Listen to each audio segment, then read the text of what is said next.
Hey, what's up, everybody? Welcome to another episode of Someday with Jay Barsky. This episode's guest is entrepreneur and ultra runner Brock Covington. Brock is the host of the Zero Quit podcast and co founder of the Switchback Brand. You'll hear us talk about some of his workout routines, his journey into entrepreneurship, and much more. So, with that being said, I hope you enjoy our Someday with Brock Covington. Brock, what's up? How you doing? Doing good, man. How about yourself? I'm doing great. I want to tell you today and not really in just I want to say just coincidentally I did this. Like I've been changing up my routine and going to the gym.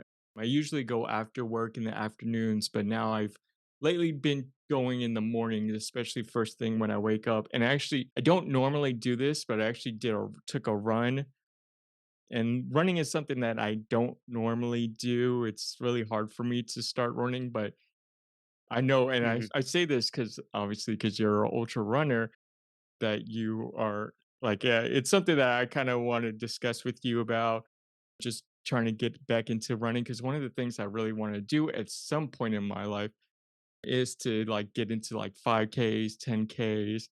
Ultimately, try to do like an Ironman at some point Mhm. someday, which is like awesome to have you on here. Which I want to pick your brain about some things because I know you're preparing for 100-mile race that's coming up, preparing in June.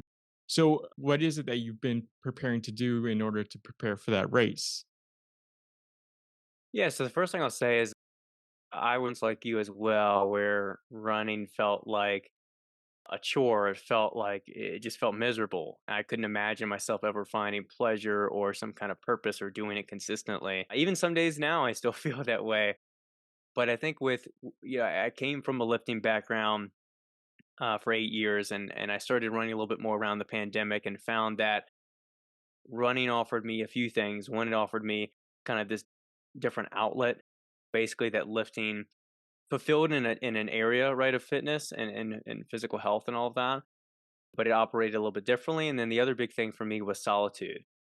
It offered me a really good space to get away from my devices, get away from not necessarily other people, but just have that time to think and be alone in the world. And that repetition of just one step after the other can be quite soothing and meditative in that way. But yeah, I have this 100-mile race coming up. I've been running ultra races for about a year and a half at this point. My first was a 50 miler back in October 2022. Did that, barely scraped through that one. And from there, just grew with more confidence, got more races under my belt, basically.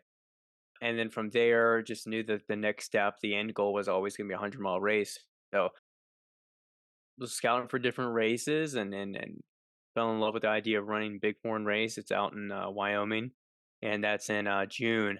And so I've been preparing for it for I'd say like 8-ish months, and you could even kind of extend it further since I always had this 100-mile race in mind.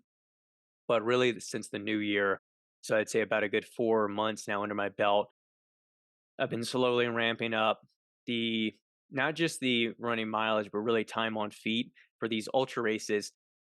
You're not just thinking about the distance, but how long the race is going to take. For example, 100-mile race might take most participants around 20 to 24 hours to run versus a more mountainous course that has some different kind of terrain might take you 30 hours to finish. So for example, my race actually has a cutoff time of 35 hours. So by training not just mileage, but time on feet, elevation gain, and all of that, I'm able to my body used to having that much running volume, that much time on feet under my belt. So it's been just a slow build with a lot of that. It's been a slow build with a lot more elevation gain. So going out to trails that have more steep climbs mixed in.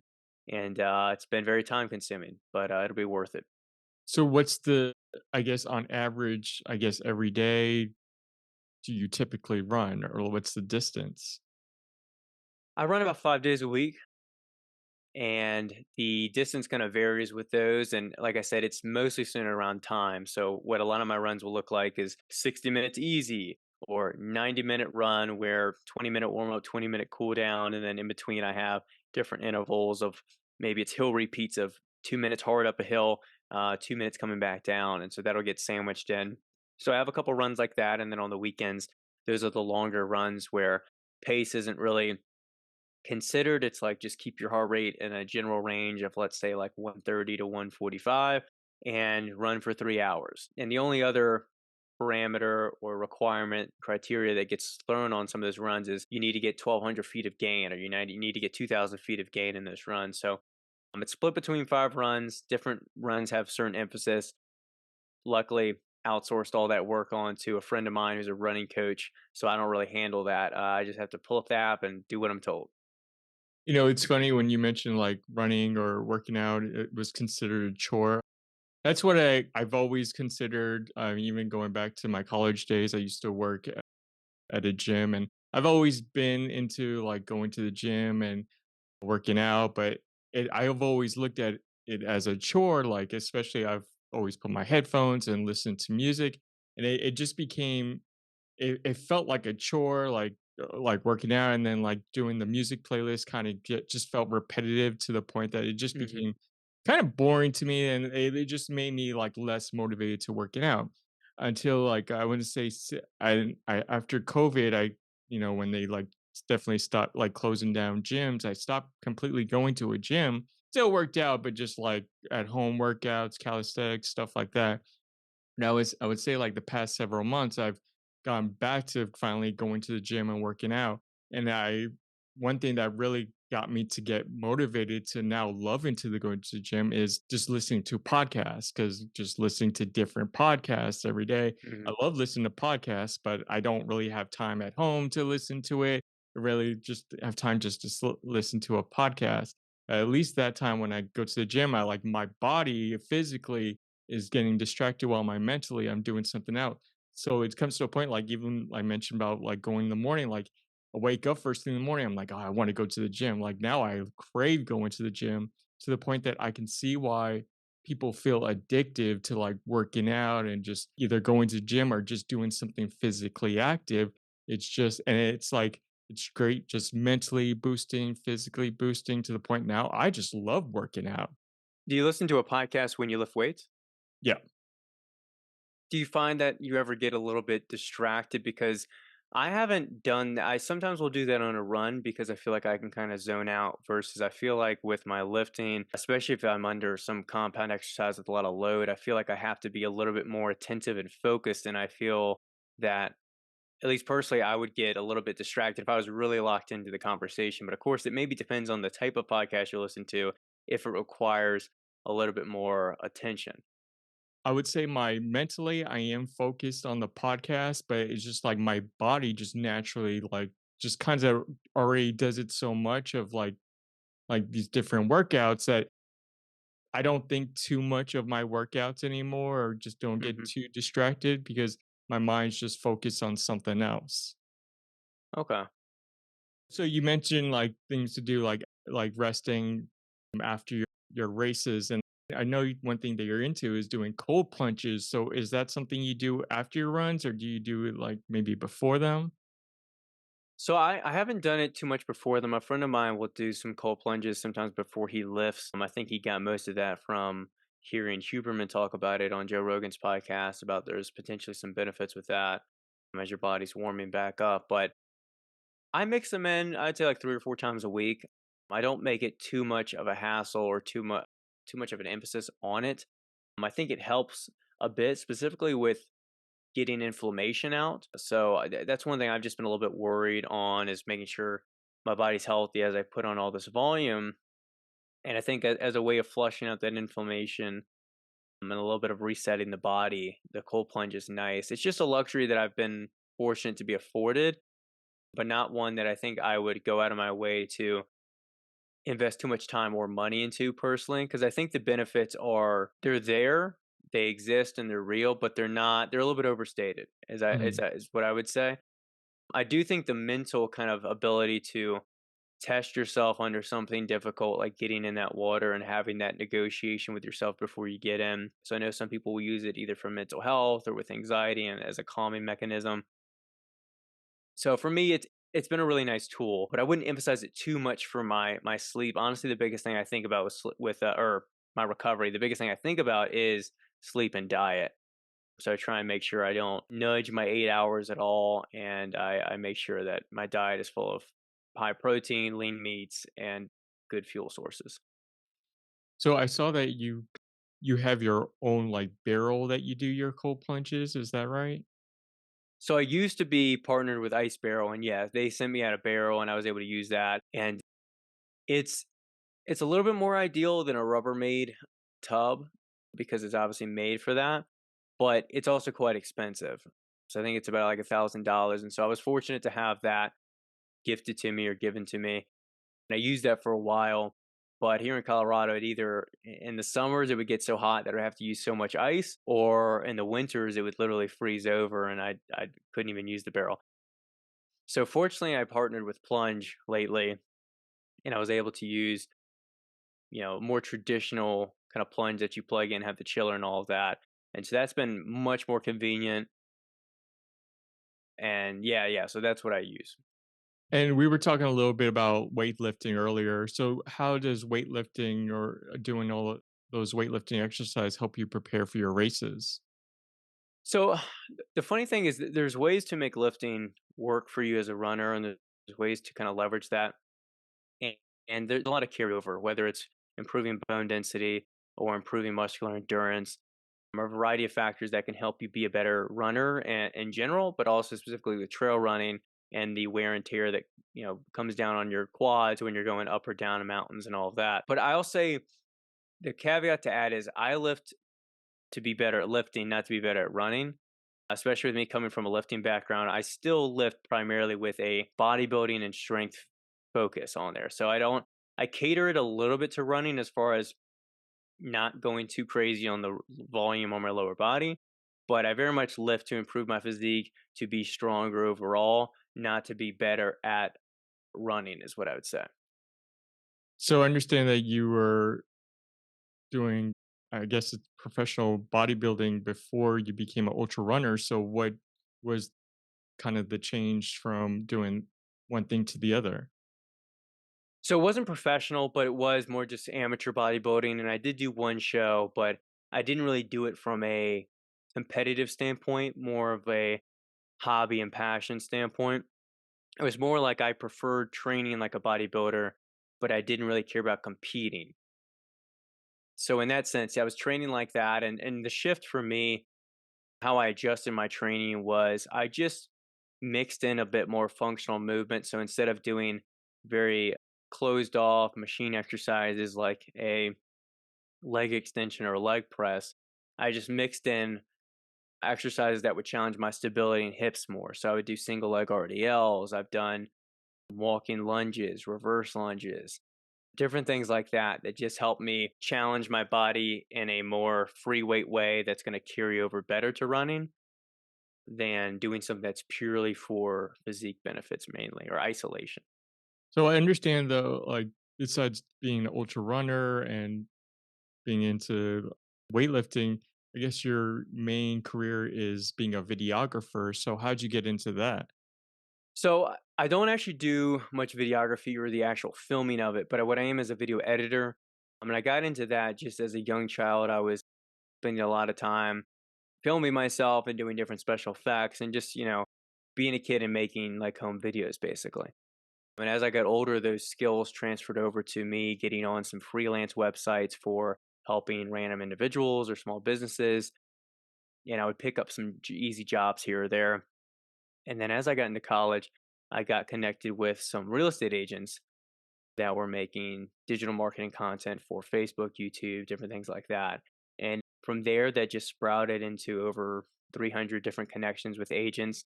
And it's grown since then to where the past 5 years, that's been my primary income, has been video editing for real estate agents across the country, whether it's Texas, Louisiana, Florida, Hawaii, wherever it is.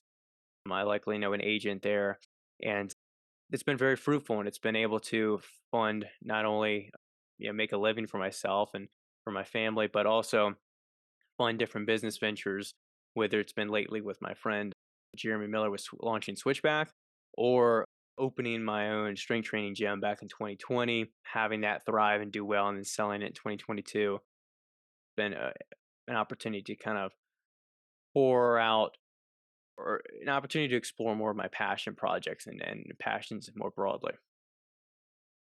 I love doing videography as like I do it as a hobby or do it on the side with, doing it with these podcasts, whether I'm doing it with the audio or video. And that's how I just really got into it is just learning and teaching myself, going on YouTube, just reading books on how to do a lot of editing. And that's how I've kind of learned how to be really fluent with it. And it's really fun, especially like taking all these the video and audio and putting it together. Sometimes I go through different challenges when I'm putting it all together, and I can really see like it being like an artist, like a digital artist, of just like finally putting everything together, things that are like just an idea to me that I haven't seen like other people do it. And then it's just finally cool to like see all of that put together, like when I finally finish the final draft and like post it on YouTube and everything. Yeah, there's a lot of satisfaction from just creation in general, and like you say, creating something that's as authentic and original as possible. And I think that's why I make Instagram content. I think that's why I started as a kid, and why I make YouTube or different things I do. It comes from a place of just curiosity and excitement to just explore and to create. So are you like a movie buff? Like, have you always been interested in like video editing? Is that something kind of like inspired you? No, no, I think the video editing, I think it just came from watching YouTube videos when I was 11 or 12, and a lot of them were like tech focused videos, kind of early tech YouTube channels. I think I was just curious about editing, and I thought doing these video effects was cool, but I never really got too far down the road of trying to get into actual film work or um, a full on videography career. And you mentioned the Switchback company that you co-founded with Jeremy Miller. So do you want to explain like what is that company and how'd you kind of like got together with Jeremy Miller to start it? Yeah, so it's more broadly a running brand. So our primary product and what we offer is electrolyte product that's all natural ingredients, and so zero sugar, no calories, and an efficacious dose of electrolytes. Because too often a lot of these products are packed with sugar, artificial flavors, and or very underdosed and overpriced. So we just wanted to come out with a product that we would actually use, a product that we saw was for some reason not being made, oddly enough, and it's been phenomenal to launch that with Jeremy. It's been a growing process for us both. We both came from a place of understanding supplement businesses, when I came from a place of owning a gym or business itself, and so both of us being content creators, having some experience with video and photo work and all of that, we were able to put our minds together and launch this brand. And really what we aim to do is cultivate experiences and fuel those memories. And so the way we fuel the memories is by providing a great electrolyte product and also some great running gear as well, whether it's a shirt or a hat, or things like that. But also what we're really trying to do is cultivate experiences by getting out in the community, collaborating, being at these different events, races, group runs, clubs, and all of that, so that we can not just be a kind of distant brand that you're buying online, but someone or brand overall that you feel connected with, that you feel like you actually are sharing a memory or an experience with. Can you explain a little bit about the benefits of drinking or using electrolytes?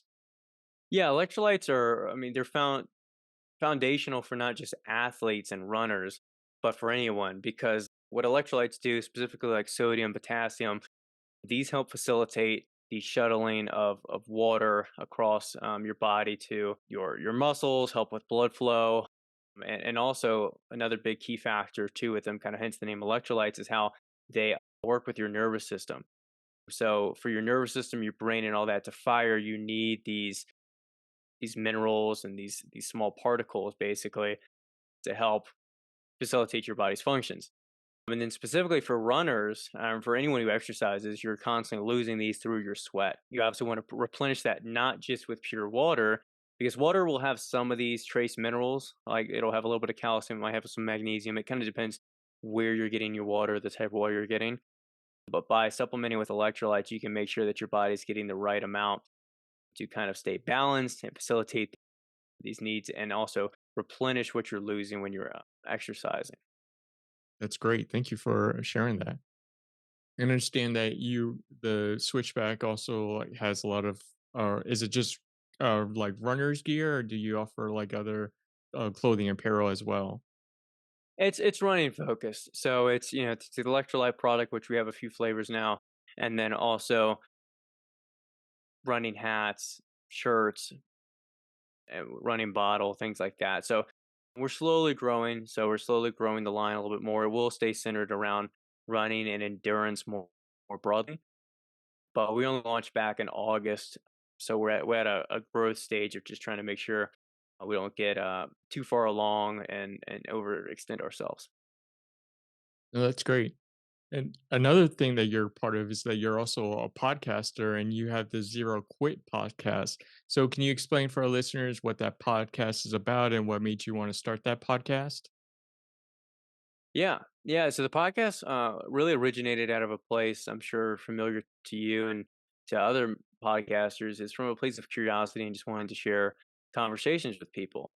It's a great kind of, I say it in an interesting way. I call it like an excuse, really, to have these kind of deeper conversations that you can share and DM with somebody over Instagram, and they likely will respond and be nice. But to have a deep conversation with, let's say, a specialist in a field, or an athlete, or a business owner, a lot of times they won't really take the time of day, and you can't blame them to go spend an hour just chatting with you off camera. But the Mhm. podcast kind of format and how these have taken control of media overall is it's been a great opportunity for the average Joe or for someone who's growing their brand and their business to have these conversations and learn something new and ask questions and all that and share that obviously with their audience. So it came from a place of excitement, curiosity, and just enthusiasm. And I've actually over the past 2 3 months, it's or roughly I guess since the new year, it's kind of been discontinued primarily just because of time constraints with training for this race, having this business, the multiple businesses essentially that I manage, and just personal interest. I thought it was just best to take a break rather than try and force more episodes out there than I was able to really provide. But if I don't pick it back up, either way, it was a phenomenal 70 episodes to meet a lot of friends that I stay in touch with beyond the episode and learn a lot of things about myself and others. No, that's awesome. I mean, unless you're, I guess, really from like an outsider's perspective, like sometimes people might think it looks easy. And I mean, podcasting is really hard. I mean, I do these podcasts once a month just because I mean, if I didn't have other things to get focused on, like a day job and like doing comedy and stuff like that, then I would have Mhm. more time to focus on podcasts and like just shoot out different, like more podcasts. But I can only do these once a month, especially when I am focused doing like comedy and doing stand up and maybe trying to do posting like stuff on my like socials. But yeah, like from the outsider's perspective, a lot of people think like when I do my podcast and it looks easy or like I make it look easy, but it's really hard, and especially when try to step it up a notch and like just trying to advance it can get really difficult. Yeah. And something I wanted like really interesting and talk to you about, and you mentioned like just sleeping habits and dieting. Do you have any like special routines that you follow throughout your day or throughout your week that you like to like share for our listeners?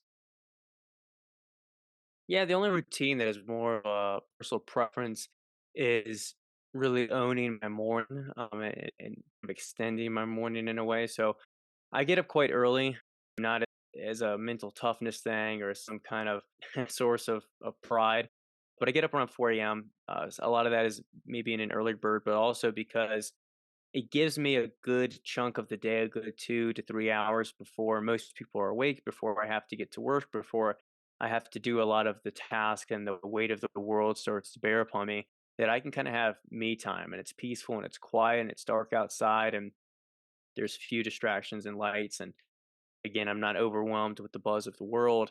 And I'm able to eat my breakfast, have again that quiet time. I like to spend time reading then as well. And so that's just been a very kind of key non-negotiable start to my day. even if I'm traveling, I try and do the same thing so that I just, have my coffee, have my breakfast, have my time of solitude basically to just to think, to read, sometimes to write as well. So that's really the only like set in stone routine I follow.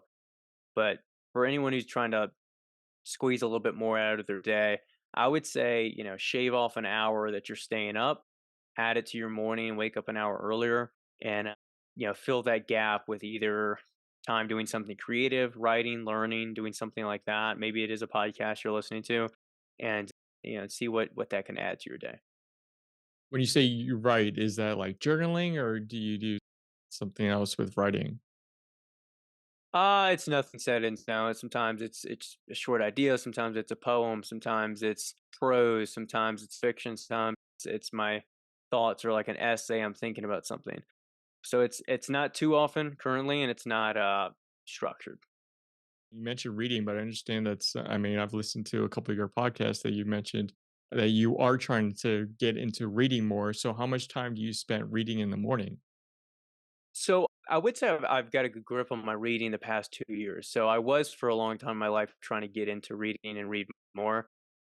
I'd say the past 2 years I've had a good grip on it to where I read for about an hour in the morning and then about 30 to 45 minutes typically like midday as well. And if I can squeeze in some extra time at the end of the day, I will. So it typically looks like an hour and a half to 2.5 hours each day I'll usually carve out to read. I've heard before that you're really into like philosophy books. So is that something you're still continuing reading? Yeah, yeah, it's a lot of philosophy, but definitely lately it's been more classical literature, which usually has a lot of philosophical idea interwoven within the fiction. Something about that just draws me in a bit more. I do read some contemporary works, like a book right now I'm reading is from 2022, the translation from a Romanian author. But really, just any kind of serious fiction or philosophical work, I've just tended to be drawn into how it can kind of teach me about the human condition, teach me about society, culture, make me ask deeper questions, look further within, examine emotion, psychology, all of that. Do you have any practices that help motivate you that you may recommend for our listeners? Nothing really comes to mind too much. I think you just have to start with a small source of motivation, whatever drive to start, like you did this morning, run or sign up for that gym membership or sign up for that race. I think you just have to focus on starting something as banal and simple as it sounds, and just hold yourself to it. So if you don't feel motivated to do anything, doesn't mean you don't still need to do something. And you should just go sign up for a race, even if you don't run it at all. Go start something, start a YouTube channel about something you're kind of interested in or passionate about, and hold yourself to it. I think you can't let emotions and motivation be the only determinant of action for you. You can't let that be the only reason you're going to start doing something. It has to be because you actually want to make something of yourself or change your situation or circumstance in life. That has to override how you feel about what it's going to or how you feel in the moment. Great. Thank you for sharing that. Brock, are you working on anything that our listeners should watch out for? Nothing out of the norm besides this race I got coming up. Anything that will be worth watching will be on either the YouTube or the Instagram. If you Google my name, you'll find anything relevant, so you could just follow along there. Love that. That's awesome. And Brock, any final thoughts as we're wrapping up? Any final thoughts you want to leave with our listeners?